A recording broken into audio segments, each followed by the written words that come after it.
어려운 사주를 술술 쉽게 풀어드리는 사주상담가 김범준입니다. 오늘은 홍진영님의 사주를 분석해 보겠습니다. 을축년, 갑신월, 경진일, 이모시에 태어나셨습니다. 태어난 시간은 오시로 가정하여 사주를 분석하기로 하겠습니다. 음의 글자가 2개, 양의 글자가 6개입니다. 조신하고 조용한 조선시대 어머니상은 아닙니다. 목이 2개, 화가 하나, 토가 2개, 금이 2개, 수가 하나로 오행이 치우침 없이 한두 개씩 균형을 이루고 있습니다. 오행들 중 가장 힘이 약한 것은 불오행으로 나에게는 관성입니다.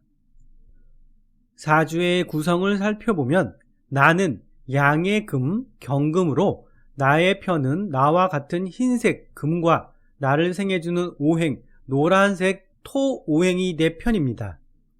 다른 곳보다 힘이 2배인 어머니의 자리 월지에 신금, 비겁이 있어 등령하였습니다. 또 지지에 진토, 인성 토가 있어 득지하였습니다. 거기다 연지에 또 정인이 있어 나에게 힘을 보태는 사주로 걸록격이며 왕, 대단히 신강한 사주가 됩니다. 자신의 기운이 강하다는 것은 고집이 세고 하고 싶은 것이 있으면 끝까지 밀고 나가는 뚝심이 있다는 것입니다. 뭐든 목표가 정해지면 무소의 불처럼 밀고 나갑니다. 사주가 좋으려면 우선 신강하고 봐야 하는데 홍진영님은 오행이 모두 있고 치우침이 없어 좋은 조건을 다 갖춘 사람입니다. 내 힘을 빼는 상대방 오행을 찾아보면 조상자리, 부모자리에 큰 나무, 작은 나무의 재성이 잘 자리하였고 자식이 자리인 시주에 식신과 정관이 있습니다. 모든 오행이 나쁘지 않고 좋은데 유독 시지에 오화, 관성, 사회적 쓰임, 규칙, 남편이 혼자 생받지 못하고 진토에 생을 해 힘이 없습니다. 이 사주의 구성 오행 중 가장 약한 것은 붉은색 불관성입니다. 천간에 갑경충의 양상을 하고 있습니다. 갑목의 자리는 아버지의 자리로 충이 발생합니다. 또 재성은 육친으로도 아버지를 뜻합니다.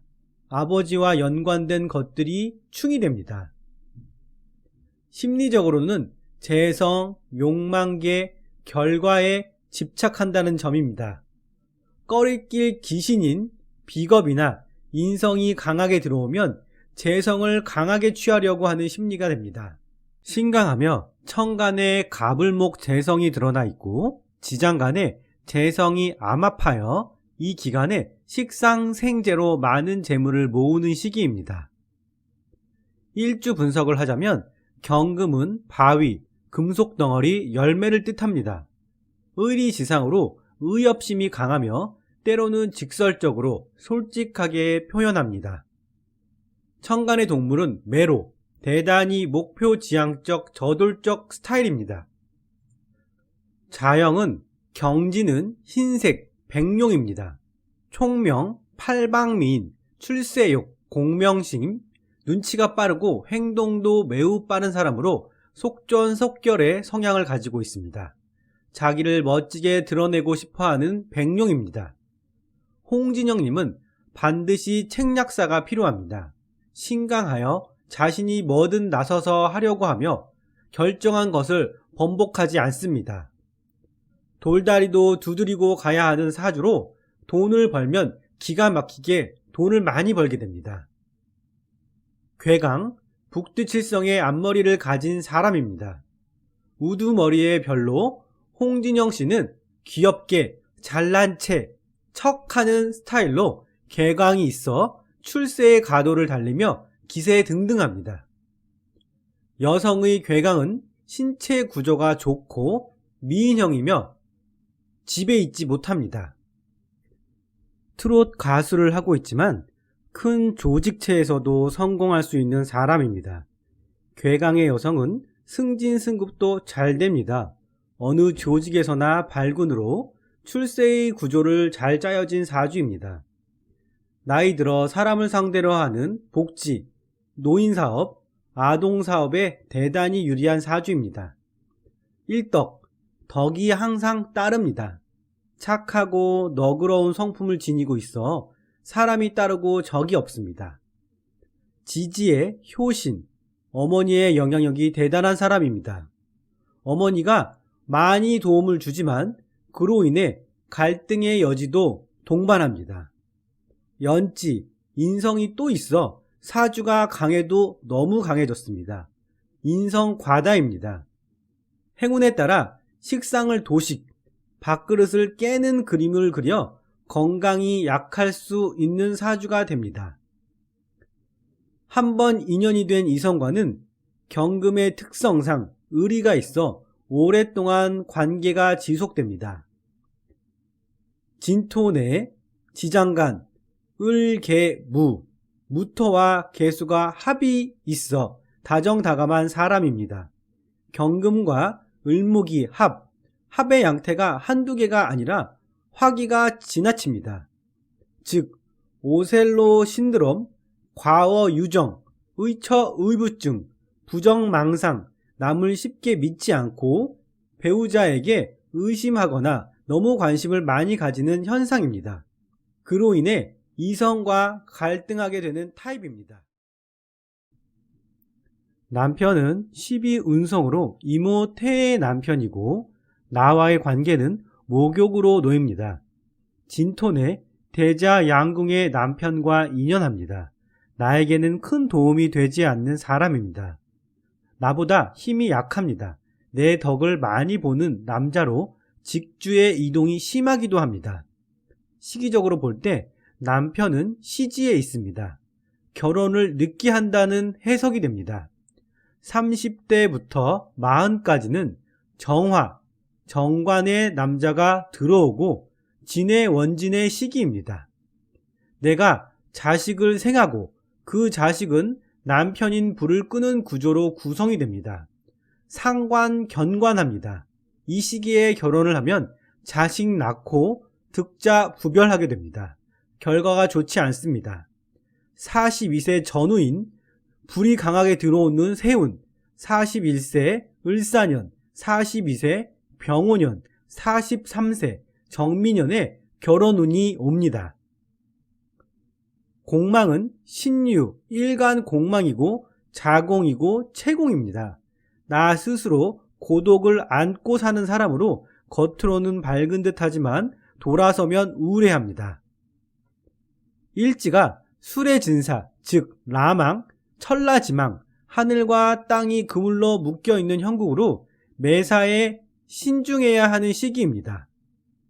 30살부터 40살까지 정해대운으로 라망에 놓입니다. 수성해야 하는 시기입니다. 상당히 조심해야 하는 신살입니다. 하던 일을 확장하지 말아야 합니다. 새로운 일을 하면 좋지 않고 승진, 승급해도 좋지 않습니다. 스스로 좌천해야 합니다. 홍진영님은 현재 좋은 선택을 하셨습니다. 학위를 반납하고 스스로 좌천하셔서 때를 기다리면 반드시 크게 발복합니다. 지금은 혹독한 겨울의 끝자락입니다. 술의 진사가 3년밖에 남지 않으셨고 38부터는 용신으로 흐르는 해입니다. 서서히 그리고 조심히 활동을 시작하세요. 대운의 흐름, 신강하여 수와 목의 운이 매우 좋습니다. 대체적으로 대운이 좋은 편입니다. 정해대운, 무자대운은 수, 식상, 대운으로 경금의 재능이 발현되는 긍정의 운기입니다. 신강한 내가 일을 해 적당히 내 힘을 빼줍니다. 용신대운의 연속입니다. 다만 식상이 아닌 상관의 대운에 동착이 되는 세운은 특히 조심하셔야 합니다. 상관은 사직심, 착각심, 오지랖의 운기입니다. 즉 50세까지는 무난하게 자신의 재능을 발현합니다. 다만 타인과 재물적인 부분에서 다툼이 있고 금전 문제로 구설이 생길 수 있습니다. 경자년, 병술월. 경자년은 일간 경금이 복음이 되니 나와 연관된 일이 터진다는 의미가 있습니다. 술토가 진토와 충이 되는 시기인 병술월은 병화, 평관인 나의 명예가 술토에 인묘되어 내 명예가 실추된다고 표현하겠습니다. 경자년은 신자진 수국으로 식상이 강해져 관을 강하게 치는 시기입니다. 관제에 구설이 생기고 권위가 추락하는 운기입니다. 하지만 홍진영님은 연주 정인 축토에 천을 귀인을 가지신 분입니다. 경진 일주는 지킬 것을 지키는 의리의 일주입니다. 인복이 있는 사람입니다. 천을 귀인을 인성으로 가진 사람은 어려울만 하면 항상 도움을 받아 슬기롭게 춥디 추운 겨울을 지날 수 있습니다. 이 사주는 오행이 모두 균형이 잡혀 있습니다. 조상으로부터 항상 안녕을 확인받고 부모로부터 직접적인 음덕을 받아 많은 사람들에게 덕행을 하는 인아웃이 잘 되는 사주입니다. 이번 관제 구설은 누군가에게는 쉽지 않은 사건이지만 그녀는 분명 그동안의 좋은 행실로 2021년 신축년을 지나 2022년 이민년부터는 다시 좋아지는 운기가 됩니다. 개인적으로 홍진영님을 진심으로 응원합니다.